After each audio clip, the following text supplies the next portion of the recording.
기본적인 해결책을 말씀드리려고 하는데요. 네. 건강하지 못한 가족 시스템에서 성장한 결과 생긴 여러 가지 특성들을 알아보고 그러한 문제들을 성령의 도우심으로 해결할 수 있는 방법들을 이제 좀 알려드리려고 하거든요. 내담자가 고통을 느끼는 사건을 경험하면서 갖게 된 잘못된 생각이 있거든요. 네. 자, 예를 들면 우리가 가장 힘든 생각 중에 하나가 나는 뭔가 잘할 때만 사랑받을 수 있어. 네, 이 생각이 평생을 따라다니죠. 많은 경우에 네. 이제. 이러면 이 생각 때문에 힘든 게 많거든요. 그렇죠. 네, 누가 잘하라고 기준을 주지도 않았는데 자기가 열심히 해요. 그러니까. 자기 점검을 하는 거군요. 네, 자기가 열심히 해요. 그리고 지치죠. 지치면 인간은 힘들면 상대방을 원망하게 돼 있거든요.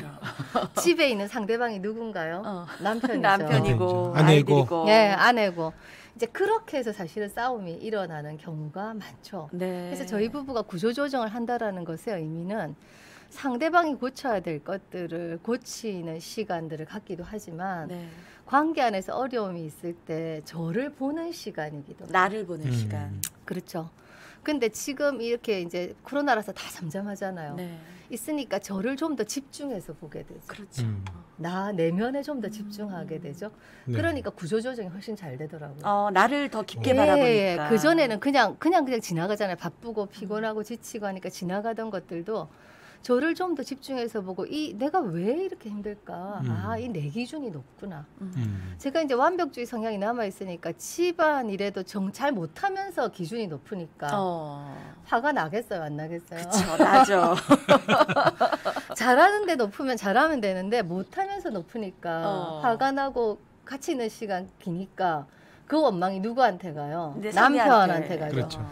하나도 안 도와준다. 이제 이렇게 돼. 옛날에도 안 도왔는데 새삼스럽게 그게 문제가 되는 거죠. 그렇죠. 네.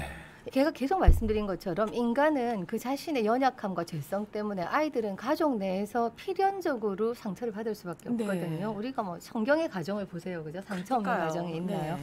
우리도 그걸 반복해서 살잖아요.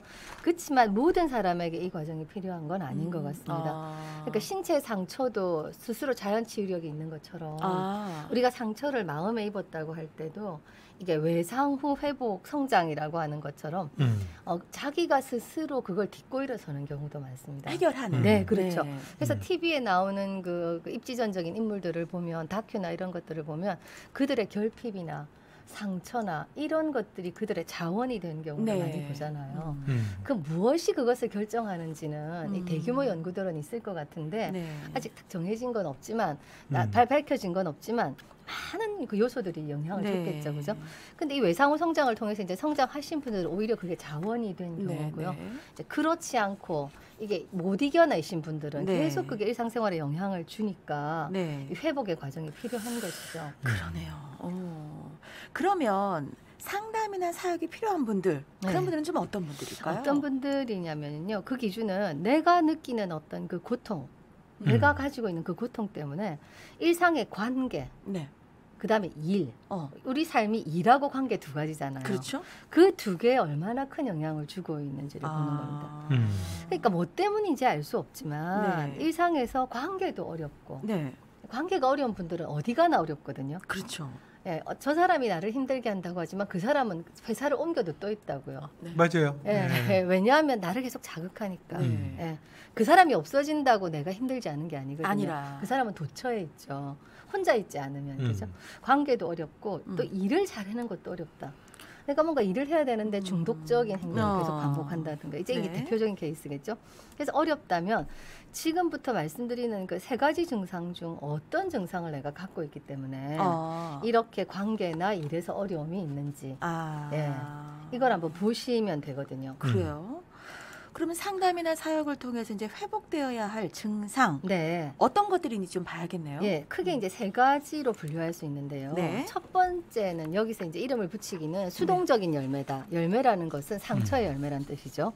네. 수동적인 행동을 주로 하는 사람이다. 이런 의미로 받아들이시면 되는데요. 네. 이런 사람들의 특징은 다음과 같습니다. 이들은 언제나 자신을 끌어내려요. 아. 그러니까 그냥 보면 굉장히 겸손해 보이죠. 아. 낮은 자존감을 갖고 있고 갈등을 직면하는 걸 굉장히 두려워해요. 부끄러워해요. 그리고 마음속으로는 싫다라고 말하고 싶지만 자기도 모르게 얘라고 대답했대요. 이런 내담자를 만나면 제가 왜 얘라고 했는지 모르겠어요. 이렇게. 예. 자신의 의미를 다른 사람들에게서 찾는 경향이 있고 상대방이 칭찬을 해도 잘 받아들이지 못해요. 그리고 무엇을 결정해야 될지 잘 모르고 다른 사람이 화낼까 봐 너무 많이 걱정해요. 화내는 거 그 감정 그 상대방 거잖아요. 네. 예. 근데 그거 너무 많이 걱정하고 내적으로는 화가 나 있지만 그러한 감정을 자기는 다른 사람들에게 잘 표현을 못해요. 못하죠. 예. 이런 분들이 주로 쓰는 표현은 미안해요. 나는 괜찮아요. 나는 나한테 대해서는 신경 쓰지 마세요. 나는 괜찮아요. 당신이 괜찮으면 괜찮아요. 뭐 신뢰합니다. 이런 표현들을 쓰면서 굉장히 착한 사람이죠. 그리고 괜찮은 사람이죠. 그렇지만 이분은 내적으로는 굉장히 어렵죠. 그래서 이분들이 주로 드러내는 신체 언어는 흐느껴 울거나 슬픈 목소리를 내거나 눈을 아래로 깔거나 그리고 또 에너지가 없죠. 왜냐하면 자기 감정과 일치하지 않는 행동을 반복적으로 하고 있기 때문에 굉장히 에너지가 많이 소모되죠. 대충 게 주변에 이런 분을 본 것 같고 그려져요. 나한테도 그런 속성이 조금 있는 것 같기도 하고 맞아요. 그래요. 네, PD님 진짜 그 굉장히 예리하신데요. 맞아요. 끝에 말씀드리려고 했는데 우리 누구나 이 수동적인 열매를 맺은 사람이라고 하더라도 이것만으로 살아가지 않아요. 그렇죠. 내가 약간 이렇게 꼬리를 내려야 될 상황에서는 수동적인 열매 증상이 드러나고 내가 우월한 위치에 가면 그 다음 증상이 들어요. 자신이 원하지 않는 것을 위해서 자신의 이렇게 평화와 안전이죠. 그걸 위해서 자신의 것을 잘 포기해요. 그리고 잘 선택하고 책임지는 걸 힘들어하고 차라리 다른 사람들이 결정해 줄 때 편안해하고 직면을 싫어하고 뭐 이러다 보니 다른 사람들이 이 사람 함부로 대하겠죠. 그러네요. 그렇죠. 네. 그리고 이 사람들은 수줍고 스트레스 받고 자기를 부적당하게 느끼고 불행감을 느끼고 죄책감을 느끼고 자기를 항상 마지막으로 놓기 때문에 다른 사람들에게도 마지막 고려 대상이 됩니다. 그래서 여러분 모임에 가보시면 이런 분들 한 분씩 눈에 띄는 있어요. 교회에도 있어요. 있어요. 근데 이런 분들을 귀하게 여기냐 하면 귀하게 안 여기거든요. 그냥 이렇게 자신이 자신을 대하는 것처럼 다른 사람도 그 사람을 대하는 걸 여러분 자세히 관찰해 보시면 볼 수 있게 돼요. 그리고 우리한테 이런 모습 있어요. 예, PD님께서 말씀하신 것처럼 우리 안에는 이 조금 말씀드린 세 가지 속성이 다 있는데 이걸 하나만 드러내지 않는데 우세한 것이 있지만 내가 뭔가 이렇게 꼬리를 내려야 되고 좀 수동적일 때 내가 이득이 있을 것 같으면 나도 모르게 이게 드러나요. 하게 되는 거죠. 본능적으로 예, 그렇죠. 우리가 괜히 뭐 싸워서 안 될 것 같은데 꼬리를 안 내리고 있어봤자 뭐줄 게 없잖아요. 본능적으로 아는 거죠. 그렇고 내가 좀 우월한 위치에 있고 이 공격 성향을 드러내도 될 것 같으면 이 공격적인 열매가 드러나는 거죠. 예. 또 우리 안에 이기적인 속성이 좀 드러나요. 그렇죠. 그래서 우리는 살아남기에 최적화되어 있잖아요. 거기에 맞게. 네, 최적화되어 있잖아요. 그러니까 우리도 모르게 어려서부터 이런 상황에서는 이런 속성, 저런 상황에서는 저런 속성 이렇게 넘나들긴 하는데 우세한 성향은 있죠. 그 사람이 가지고 그렇죠. 우세한 성향은 있죠. 그래서 두 번째 소개해드릴 거는요. 공격적 열매를 맺게 된 공격적 열매. 이분들은 한번 생각해 보세요. 굉장히 뻔뻔스러워 보인다고 해요. 그리고 굉장히 학대적이고 공격적이고 어떤 대가를 지불하더라도 이 사람들이 이기려고 하죠. 힘이나 협박으로 자신이 원하는 것을 얻는다고 합니다. TV에서 저는 맨날 보는 것 같아요. 뉴스에서. 사람들이 원하지 않는 것을 힘으로 하게 하기도 하고요. 정서적으로 굳어져 있거나 겉으로 드러나는 모습이 거칠고 또 회의적이고 의심하고 또 불신하고 논쟁적이고 고집도 세고 예. 노력하고 성취하고 행위 경쟁으로 인정받으려고 하고 이분들이 주로 쓰는 표현은 네가 만약에 이렇게 안 하면 이렇게 할 거야. 또는 바보야. 내가 말하는데 이게 더 나아. 이런 표현들을 하는데 이분들을 우리 주변에서 보긴 그렇게 쉽지는 않죠. 사실은. 그게 많지는 않은데 정도의 차이가 좀 있는 거 아니에요? 네, 정도의 차이가 있죠. 정도의 차이가 있고 빈도적으로 많지는 않은데 있긴 하죠. 있기는 그죠? 있어요. 있기는 있죠. 간혹 보면 저렇게까지 이런 사회적 관계에서 저렇게까지 할 수 있을까? 그러니까. 예, 이런 분들이 있죠. 이분들이 잘 쓰는 몸의 언어는 손가락질하거나 소리 지르거나 팔짱을 내려 깔고 쳐다보거나 이렇게 하는 거죠. 그래서 이 사람들은 굉장히 힘세 보이죠. 그리고 사람들은 이들에 도전하지 못합니다. 저도 이런 사람 만나면 대책이 없거든요. 그렇죠. 네. 매우 경쟁적이고 그리고 다른 사람들의 성공과 점수에 대해서 굉장히 날카롭고 다른 사람의 감정이나 관점에 대해서는 전혀 고려하지 않고 사람들은 이 사람 때문에 화나거나 상처받거나 수치를 받을 수도 있다는 거죠. 네. 그래서 이 사람들은 굉장히 공격적인 반응들을 일으킬 수 있죠. 이 사람들은 탑 클래스에 있는 경우가 많대요. 보스 같은 분들. 그렇죠. 왜 뉴스에 보면 네. 우리가 말하는 진상. 네, 그렇죠. 네. 그러니까 이런 분들은 이렇게 해서 성취하거나 쟁취하거나 뭔가를 얻어내기 때문에 탑 클래스에 있는 경우들이 많다고 해요. 네.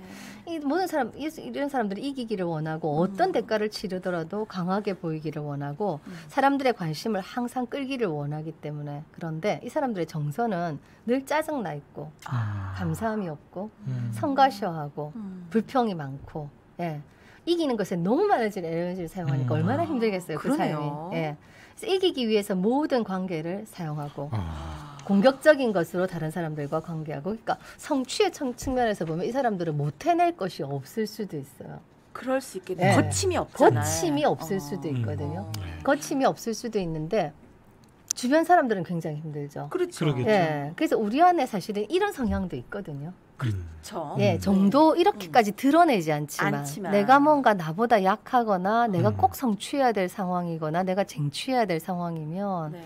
사실은 이런 성향을 드러내기도 하죠. 저를 봐도 그렇거든요. 그렇죠. 드러내고 또 내가 이거는 꼬리를 내리는 게 이득이 있겠어. 그러면 또 살짝 하는 상황이 되면 앞에서 말씀드린 그 수동적인 열매의 증상들을 드러내죠. 그래서 이걸 넘나든다고 해요. 일반적인 사람들은. 필요에 따라서. 내가 어느 게 더 유익이 있냐. 내가 몸으로 체득해서 아는 거죠. 우리가 카멜레온이군요.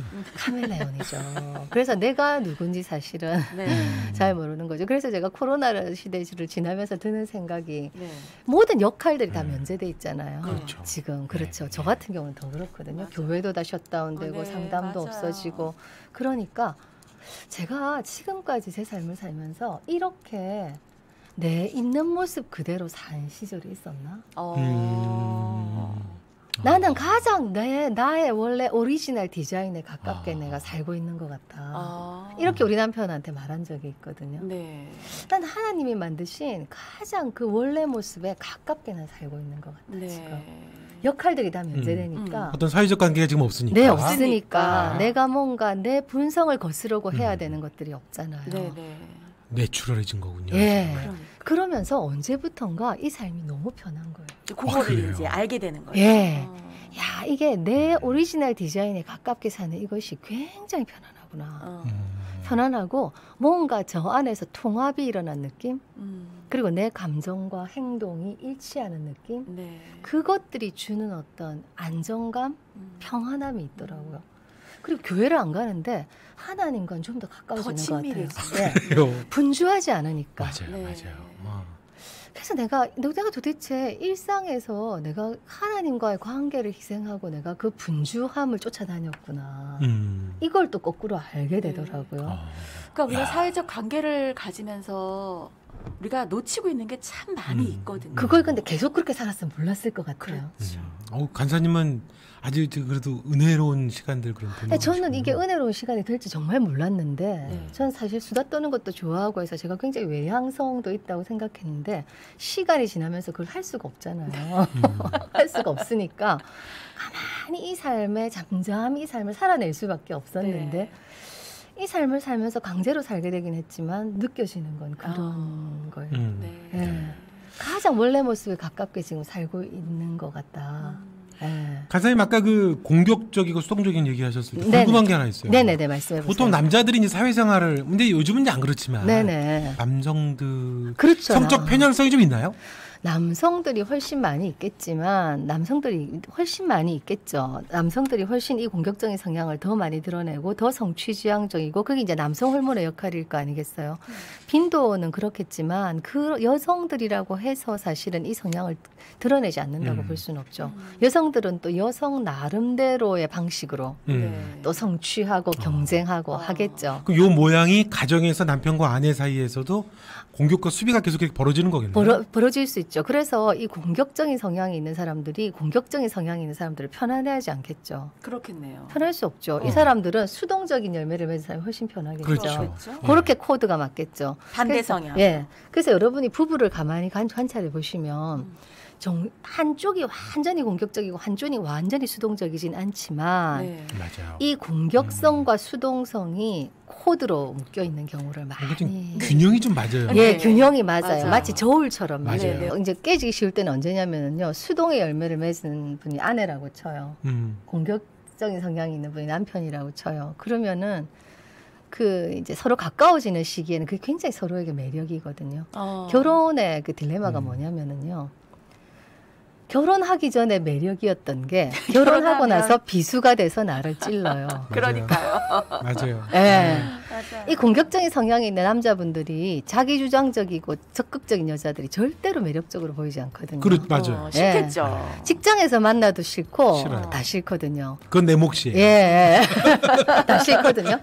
그리고 이렇게 샤이하고 좀 수동적인 사람들이 매력적으로 보이는데 살다 보면 그것 때문에 너무 힘든 거죠. 네. 이제. 그렇죠. 맞아요. 그래서 그분들이 자기 목소리를 내기 시작할 때 네. 이제 그때가 가정이 깨어질 수도 있는 위기에 직면하는 거죠. 그러네요.